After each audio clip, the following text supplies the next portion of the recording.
This video will be part 2 of my coverage of Erikson for PSY 230 Personality Theory. We finished up part 1 with discussion of the adolescent stage of development, where the search for identity is the core crisis in development. In young adulthood for Erikson, and you can really see the linear kind of set of expectations that Erikson had. Now remember, he was a person of his time period where you had a trajectory of life that was fairly linear. You go through childhood, you go through school, you go through adolescence, and then you have to start checking the boxes for adult aspects of life. So the first challenge he felt in early adulthood is to find a partner.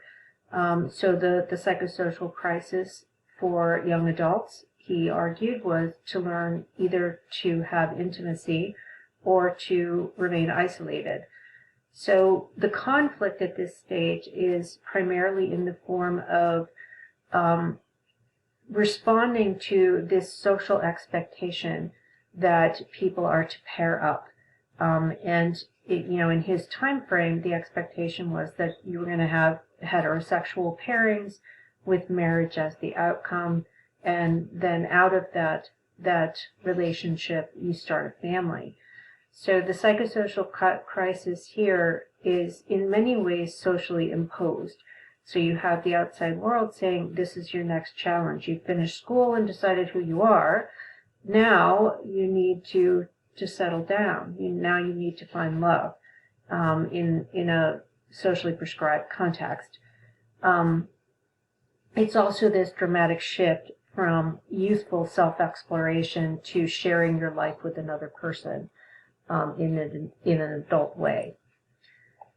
Coming through this crisis, and here, prior to this, we've been talking about people with the support of caregivers, parents, siblings, friends, within that sort of bubble of one's family of origin. Now the expectation is that you're going to start forming your first really intense, long-term love relationships on your own, in your own adult life. So the basic strength here is the capacity to give yourself, now that you know who you are, you have your independent sense of self and your identity formed. Now you need to be able to make the choice to give yourself to another in the form of mutual devotion and intimate connection. These connections can take many forms. One of those possibilities is, in fact, marriage or long-term intimate relationships, but it can also take the form of really deep friendships and other kinds of relationships that we value highly, where the other person, you know them with a great deal of intimacy and they know you with a great deal of intimacy. Sometimes these are pair bond relationships like marriages or long-term committed relationships. Sometimes they're not. But what they share is a deep willingness, now that you know who you are, the adolescent identity phase is over, you know who you are, and you have a secure sense of identity, now you can choose to share yourself with others. So he's making a value judgment there about what's possible under what circumstances. If the conflict at this stage is overwhelming, or if you're carrying a lot of baggage from previous stages of development, what can happen is that the person is either emotionally unable to have that kind of intimacy, and instead they lean in the direction of isolation or excluding themselves from others, or if they've experienced just, especially during the identity stage, of a great deal of angst and problems, baggage associated with that identity conflict, particularly if the person's been forced to model themselves in such a way that they have suppressed the real self, they may continue to force themselves into a mold of having relationships that really kind of continue that suppression of who you really are. So the person may continue to play act essentially within those adult relationships, feeling like they're playing the intimacy role, but they're actually quite isolated while they're doing so. The adulthood stage, again, Erikson is writing from this kind of 1950s reality, 1950s, 1960s reality of seeing the family in a very particular way. So after you've learned the task of being able to love others, now in your adulthood, you can have family. So here, the psychosocial crisis in Erikson's model is generativity versus stagnation. So if you're in whatever capacity works for you, he argues that this adulthood stage is really about not just you and your pursuits, but it's also about you as a member of a wider community being able to give to the next generation, so either directly through your own children or through other kinds of activities. But the conflict is produced by the fact that we have expectations in adulthood that people are going to be socially responsible in one form. We're often expected, once we find love, we find a pair bond, we have children. So there's this socially imposed task of having kids. Even if we don't have those, a marriage or a relationship where we have children of our own, there are still expectations that we're supportive of the community of other people, primarily the next generation of people. So if the expectation in adulthood is that we have to start to play the role of the supporter, the caregiver, the nurturer of the next wave of people, coming out of that in a positive way, you can feel generativity, meaning you're kind of supporting and helping to grow that next generation, or stagnation, meaning it basically your life is your life, but you're not giving anything back in the form of helping to support others.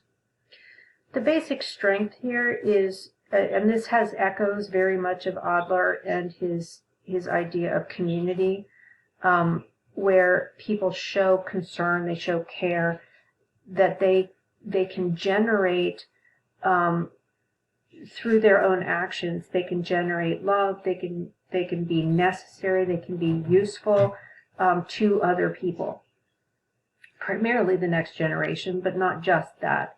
So when Adler's talking about community and connections and commitments to community, Erikson is kind of arguing a very similar idea here when he talks about generativity. This idea that you have a broadening sense, it's outside of, in adolescence, who am I? In young adulthood, can I love people? Now, in full adulthood, how do I spread that? I have affection, I have things that are valuable about me, I can care for more than just me, and I can care for more than just my one immediate partner or my own children. I can care for my community generally. So it's not just loving your own kids, it's showing care and concern outside of those relationships as well. The core pathology, he uses the word rejectivity, which is a word of his own invention. It's this stagnant sense of there's no meaning in my adult space. It doesn't matter what I do. It has no impact on these other people. It has no impact on this community. So he would describe, say, the example of a person who may have baggage that they've carried with them from their earlier stages of development, or maybe the challenge of adulthood has been so punishing and overwhelming that they've basically just resigned from it. So this has some echoes of the resigned solution in Karen Horney's model. where people just say, relationships? Nope. Nope. Too risky. Too scary. Too punishing. Too whatever.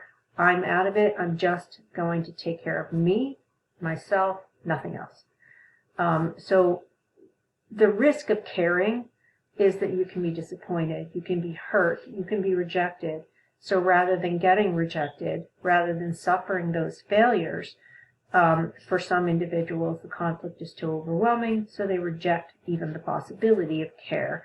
So kind of adopting that air of being above it, being aloof, and outside of those concerns. In old age, I have no idea why I picked this picture. I was on Google Images and I typed, I kid you not, old person, and this was one of the first pictures that came up. Obviously, it's a chimpanzee, and a fairly old one, and I just thought he was so dignified and simultaneously adorable. Anyway, for Erikson, the crisis of old age, and his definition of old age is any time, that retirement zone, which in his time period would have been, anything 60 and up would have been defined there. More recent critics of the Ericksonian model, and even his own collaborator, his wife Joan, argued that you really need to stretch that into more than one space. Old age can now be divided into discrete periods of time because people are living so much longer and they're living healthier into their old age. That said, how did Erikson characterize old age? He talked about this psychosocial crisis of deciding, have I lived my life? Now you're reflecting back into the past. Have I lived my life with integrity? And integrity in this context refers to, did I live a life that was true to my potential? Did I live a life that was true to who I am in a holistic sense? Or am I currently sitting here in a state of despair because I have wasted my life? So those are the two polar opposites of possibility there. Conflict comes from, in part, the fact that our culture tends to value older people less than it values the young. We tend to be a very youth-obsessed culture, and once people become older, we tend to become more dismissive of them. We tend to listen to them less. We tend to value them less because, in part, their role in the production of the next generation is less significant. And, just in a global sense, we see older people as less useful to us, less productive. So that produces conflict where the older person can sit back and say, so have I done a good job with my life now that I'm in the last phase of this life? Have I done a good job? And can I look back on that life with some semblance of pride? If you can't, then the emotion is feeling despair. So the integrity is the person, according to Erikson, kind of reflecting on life with that long lens and saying, from my point of view, does my life make sense? Is there a wholeness to it? Can I look at myself and say, you know what, you did a good job, and I value you for it. So he also talked about the way that for older people, when they are on the healthy end of this continuum, they have this capacity to love without limit, where they can continue to give and support those with whom they are connected in a fairly selfless way. So there is sort of a sentiment here that Erikson is communicating where those who are older leave a legacy, if you forget the phrase, behind them. And that's my interpretation of what he's talking about with this concept of selfless love. The basic strength that he argues is the challenge of the old age stage is to see yourself as wise, to see that you've come to a place of wisdom. And part of that wisdom comes from having to come to terms with the fact that you've lived most of your life, and now the years you have ahead of you are less than the years you have behind you. The goal is to see that life as a complete whole, as a valuable whole, and to see it as something that is complete. The core pathology is when one looks back on that life and sees wasted time, sees unfairness, sees incompletion, and he described this emotional state with the word disdain. You could also use the synonym of feeling contempt for one's own life, and that contempt that can then be projected back outwards as contempt for others as well. So those are the 8 stages. Now, as I said, Erikson gave a lot of time and attention to the concept of identity. So we're going to go back to that adolescent stage because he really put a central focus on the concept of identity. And he has there's a fairly elaborate table that I'm going to talk about here in a second in your chapter that you'll need to spend some time familiarizing with yourself with if you really want to understand the nuances of Ericksonian theory. So let's just revisit this concept of identity. Erikson talked about identity in some ways in much the same way that those who came before him, people like Freud and Jung and Horney and Adler, talked about the ego. It's a conscious sense of who you are. So if you're asked, tell me about you're reflecting your conscious sense of your individuality or your identity. There's also, though, an aspect of identity that involves this intention to grow. So an unconscious striving, as your authors put it, where you have a sense of yourself across time. So when your authors say an unconscious striving for continuity of personal character, if you sit down and you say to yourself, who am I? And you give yourself the time to pause and reflect, part of what you will connect to is this sense of yourself as an evolving thing. The you are in this moment is not the same as the you were 2 weeks ago, 2 months ago, 2 years ago, and you won't be the same exact person in 10 years, 20 years from now. So you have to be able to have that sense of time. You have to have some kind of access to this understanding that you grow, that you move across time, and that your development of character needs to have some kind of continuity across that space. Otherwise, your identity doesn't have integrity over time. Your authors also talk about the identity as a criterion for the silent doings of ego synthesis, which I thought was a really overly complicated sentence. So basically, identity comes out of the fact that we have to pull together multiple aspects of the self simultaneously.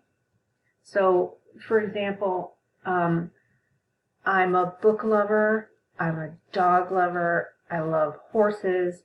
I also desperately enjoy watching baseball, much to the chagrin of many people who know me. I'm a teacher, I'm a wife, I'm a mom, I'm a friend. I have lots of aspects of my identity. Some are very personal and very private and individual. Others are very social and defined by roles that I play. When your authors say silent doings of ego synthesis, underneath my identity is this synthesized version of all of those different selves, all of those different role identities, all of those different aspects of self. So when we talk about people having identities, that's what we're referring to here. In health, when we are healthy, when we have moved through the stages of development effectively, our identity has cohesion, meaning that all of these different pieces and parts of our identity fit together. They're meshed, and they support one another.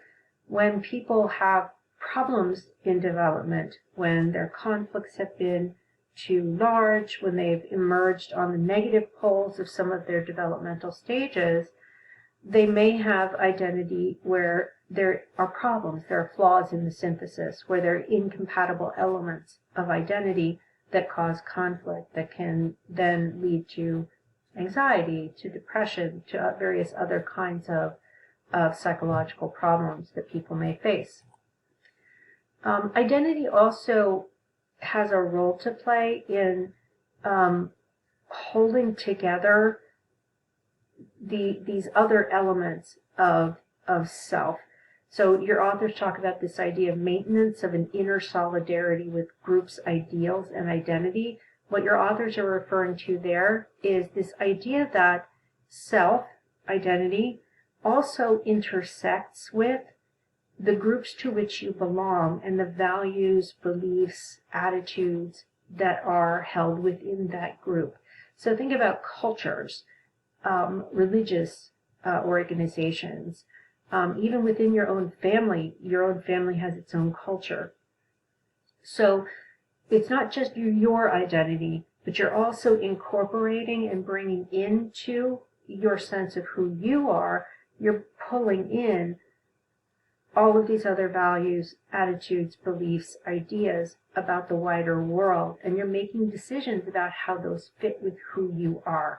So, for example, we've all been living in this bizarre, weird pandemic reality. You've probably had more than one conversation with yourself and with other people about what do you believe in right now, and who are you in the context of all this conflict that we've been facing. You may have had arguments and passionate ones about differences of opinion over, say, mask mandates or getting vaccinations or what kind of things need to be happening for the economy. Those are all kind of cultural kind of things that are at a higher level, but in some ways they are woven into the fabric of who we are identity-wise. Like, for example, I know, because I know what my identity, my beliefs, my values are, I also know that they're very different from some members of my family, and they're very different from many members of my culture. So the things I believe in, the things I value, are true to me, but they are inconsistent with many other people that are around me. They're very consistent with the people, that I spend a great deal of time with, though. So that's what your authors mean by inner solidarity with group ideals and group identity.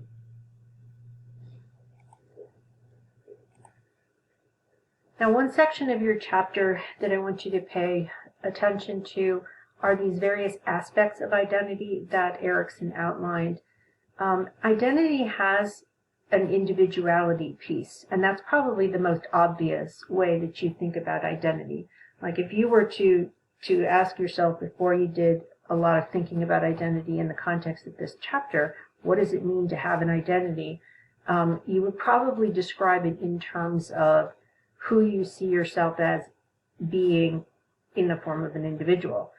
So what is it that's unique about you? What helps you to stand apart from other people? So one aspect of identity is individuality. A second, though, is the ways in which you are similar to others. When you walk into a room of new people, you start to scope out that room and look for people who kind of signal to you that you might have something in common. I know it's a really trite joke, but it's often said that you can find an Ohio State football fan or an Ohio State Buckeye fan anywhere in the world. All you have to do is to walk into a restaurant or a bar and yell OH, and somebody somewhere will say IL in response. That's a ridiculously bad example, but we tend to, in addition to saying, how am I unique, how am I separate, we also like to find aspects of our identity that match in someone else. We like to find that sense of commonality. We also like to be able to feel like how we understand life has consistency.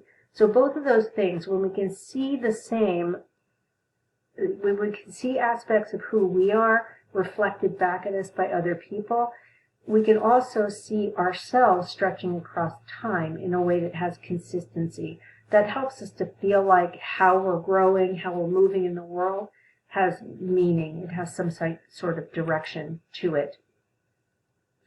The third aspect of identity is this idea of wholeness and synthesis. We prefer to feel like the various aspects of our identities make sense with each other, that they are not in conflict with one another. When people feel dissatisfied with themselves, it may be because certain elements of their identities are conflicting or they're out of balance. And here, Erikson would be in agreement in some respects with Carl Jung, where you need to balance and create some sort of harmony and wholeness among the elements making up your identity. Erikson wouldn't be quite so fluffy and philosophical in his language. He would more be likely to say, can you form a meaningful whole out of the various components of your sense of who you are? Or are you living in compartments? If your identity has compartments and those compartments don't fit well, it's like having a house that's tacked together, but the house has no wholeness, no harmony, no flow from one part of it to the next. He argued that we are healthiest when we have that sense of wholeness and synthesis. And then finally, social solidarity. And here he's kind of in concert with some of the things that Adler argued, a sense that who you are has some way of linking to the larger ideals and values that are represented in your society. And I'll drag you back to our current state of conflict within our own culture. In U.S. culture, lots of disagreement, lots of arguments, really intense divide between people. Many Americans right now are sitting back and saying, I don't understand my country anymore. That's a challenge, not just to, how you're seeing the future, but it's also a challenge to your identity, because we ground our sense of individual identity in a wider social context.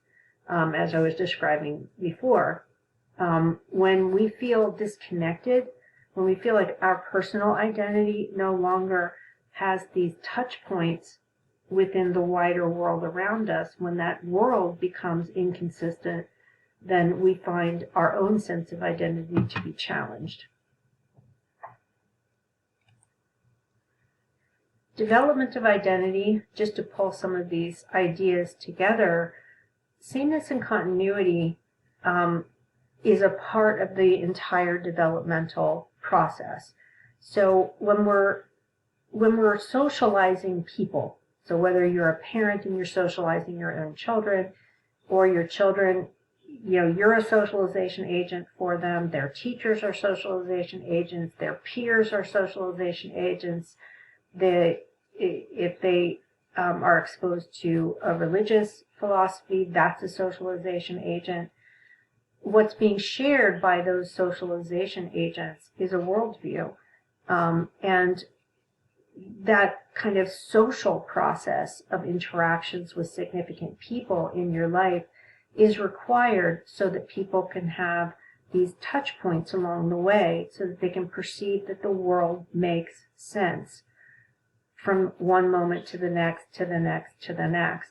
And I think a lot of what you've been seeing the last 2.5, almost 3 years now, is that we don't have that sense of continuity and sameness the way we used to, or the way we used to perceive that we did. So that's an important aspect. When we have that sameness and continuity, it allows identity development to unfold relatively uninterrupted. When we lose that sense of sameness and continuity in our worldview, it interrupts and interferes with whatever stage of development you're in. there are many parts of the search for identity, particularly during adolescence, that are undertaken with a very conscious intent. In other cases, though, there are aspects of the identity search that are unconscious. Especially if you're interacting with other socialization agents, and they may have very specific demands of you. And perhaps those demands don't fit well with who you feel you really are, even though you're not aware of it. So, for example, you could have a young person in emerging adulthood who has gotten really consistent messages about, maybe you need to pursue a career in X, or maybe there's an expectation that you're going to work in the family line of business or whatever. I'm struggling to find the best example here. But what if whenever that's brought up, your overwhelming sense is anxiety or fear or even anger? If that's the emotional response, that may be something unconscious going on to say, this message that I'm getting from the people around me that I need to be X, maybe that means I actually need to be Y, Z, or whatever. So unconscious factors can matter as well. Erikson did place some delimiters on identity development. He felt that there had to be certain kinds of developmental milestones reached. He believed that there's certain physical, mental, social things that have to happen, and he tethers those to the 8 stages, developmental stages. So, you're not going to be able to do the intimacy versus isolation if you're still a toddler, right? Because you haven't met some of those physical and cognitive milestones that are necessary for moving independently in the world, and so on. He also felt that there are some kinds of social variables, as well as some psychological and cognitive variables that can make any given crisis last longer or be more intense with time. So there may be family factors that are beyond your control, or maybe there could be a global pandemic that causes the prolongation of a psychosocial crisis. For example, I'm sure you've heard news reports of how children in America are struggling with their psychosocial development as a result of pandemic isolation. That would be a very concrete example of a social factor that no one has any control over, that has prolonged, say, the crisis of the school age, where children are supposed to be working semi-independently to develop skills, both social and academic, in a safe space with peers and with teachers who are not their parents. But what's happening is that these children are being forced into remote educational environments that may prolong the crisis of that age in the Ericksonian model. Identity, and I've talked about this not so much in this direct sense, but identity really relies on the fact that human beings have this capacity to reflect backwards in time, to reflect on the current moment, and to project out into the future. And one of the key indicators of healthy identity is being able to comfortably sit in all 3 of those spaces and see some continuity, some elements that remain the same, and other elements that have changed from past to present and that will change from present to future. Now, I mentioned this complicated table in your textbook, table 6.3, which shows in a more complicated way, but I think in an important way, the complex arrangement and interrelationship between the 8 stages of development. Identity is the linchpin in a way. It's the central piece. And it impacts, so there are elements from the earlier stages that are obviously formative and influential on the initial crisis of identity versus identity confusion. But then that identity conflict, it gets revisited in many ways across all of the remaining stages.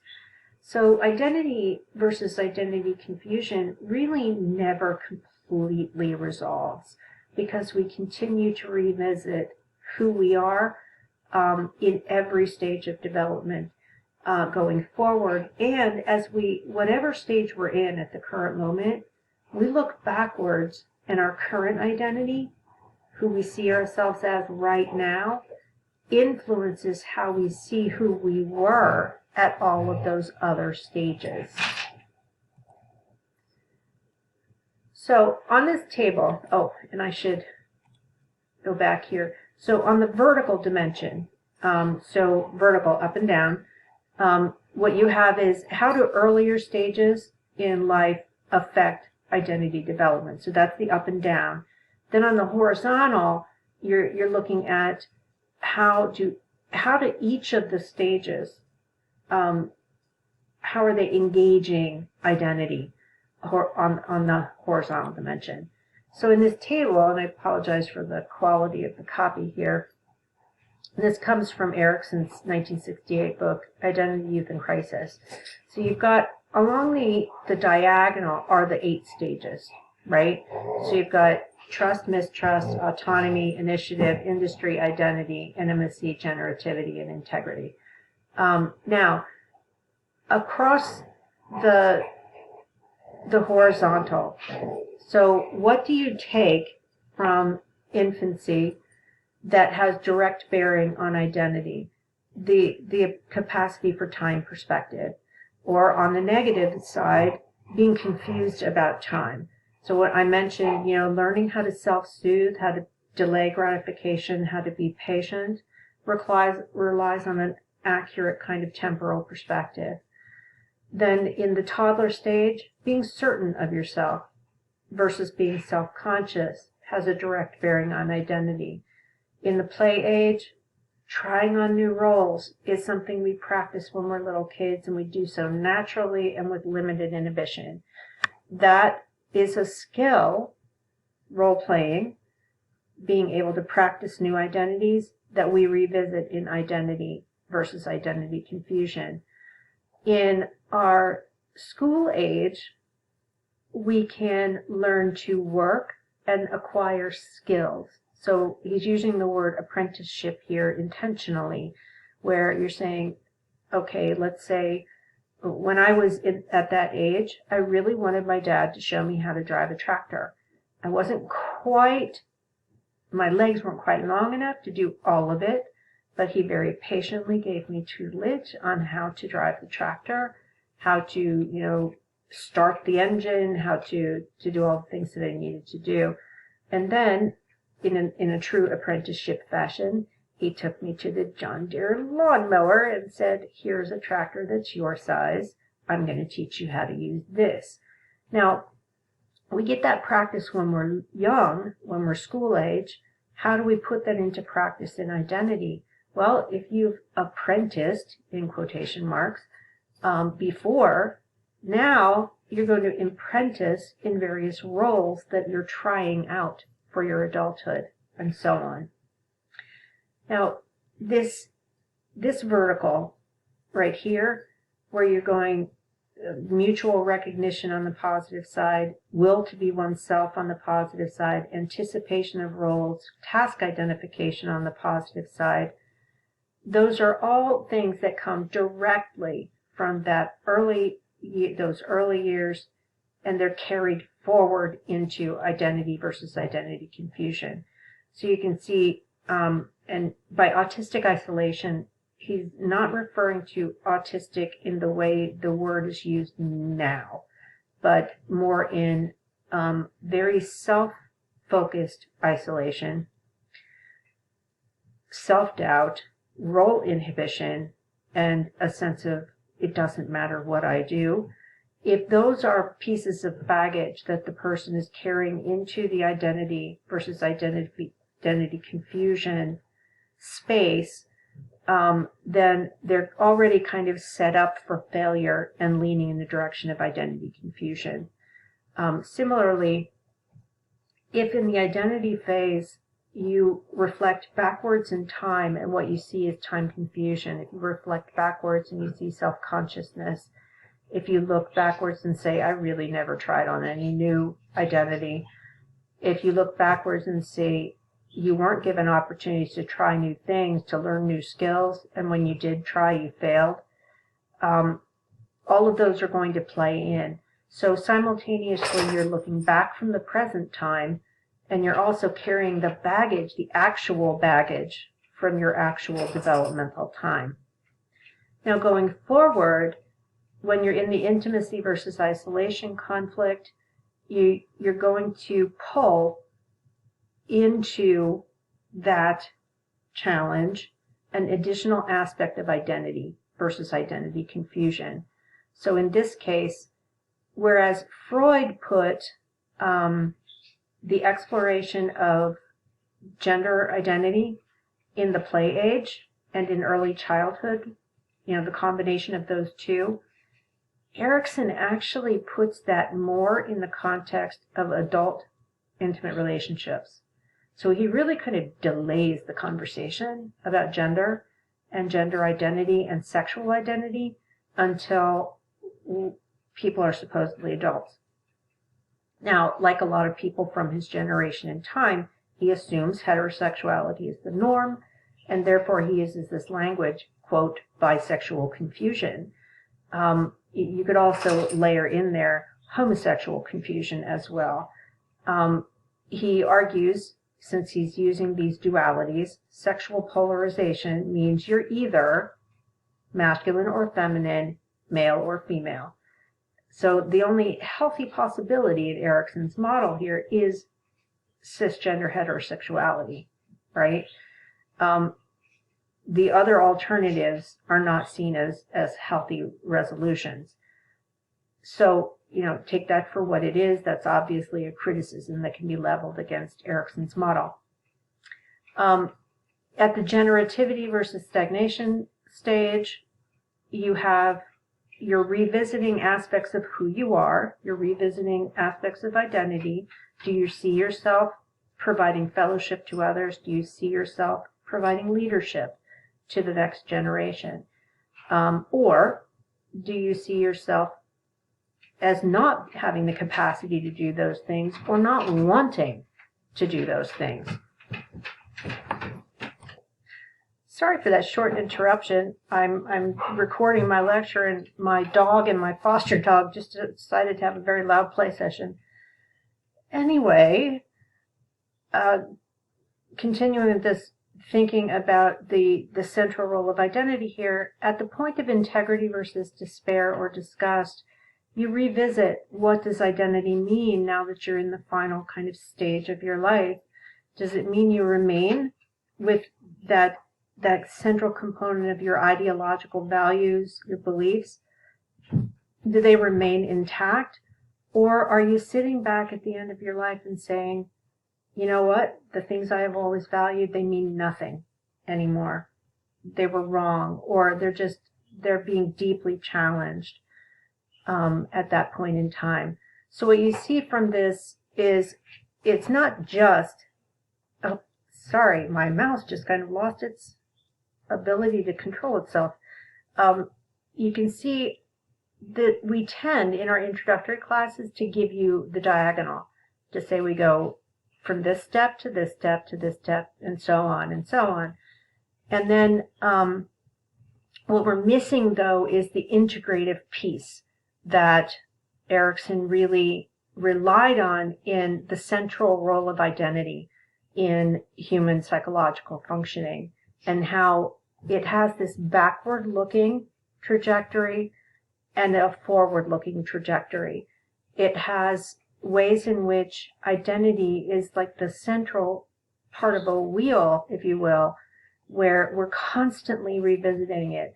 So in childhood, we're building blocks that lead up to identity, and in both a reflective way as well as a building block way. So we climb this ladder to get to identity, and we reflect backwards on how that identity emerged for us. But then as we age, we're revisiting and evaluating and revisiting and evaluating who we are. Now, what gets in the way of growth according to Erikson?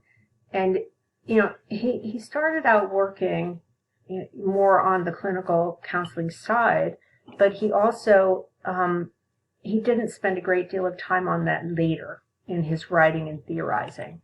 So in terms of obstacles to growth, individuals, if they can successfully kind of meet those crises of each stage in childhood with the help and support of adults and other people in their lives, then they tend to do well. And, if, however, there are unresolved issues from those stages, those can lead to pathology.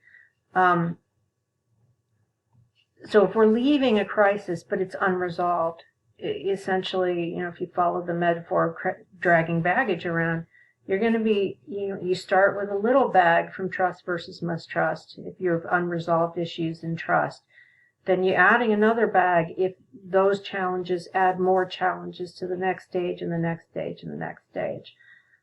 So identity, by the time you reach the central component there of identity versus identity confusion, then you will have positive and negative elements.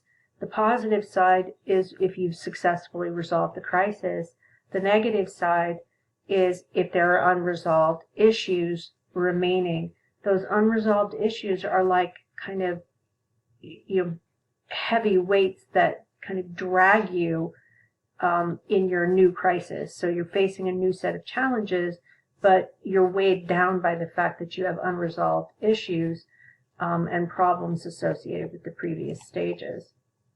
So each stage, as your authors put it, has a dynamic ratio. And the goal is to balance.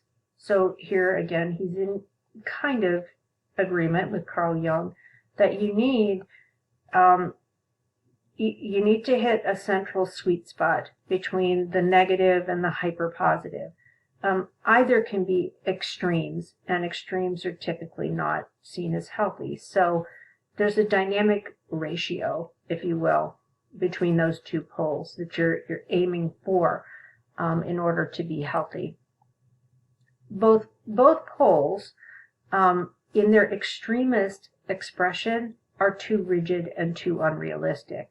So here, while he's saying that there's a virtue that is seen as healthy, and then there's a core pathology, that virtue can itself become a pathology if it is too rigid and too unrealistically sought after. So in many ways, Erikson, by making this statement, is going back to his sort of Freudian roots, to saying, you can either go too far in one direction or too far in the other. Either way, you're going to have rigid, unrealistic patterns of behavior and expectations. You're going to use defenses that reflect those. One concept that Erikson talked about, I believe it was later in his career, was this concept of negative identity. And this was one of the ways in which he described sort of a global pathological state that people can express. Now, to reiterate, identity always has positive and negative elements to it. He argued that under some really pathological social conditions, so say wartime, extreme social unrest, maybe a global pandemic, I don't know.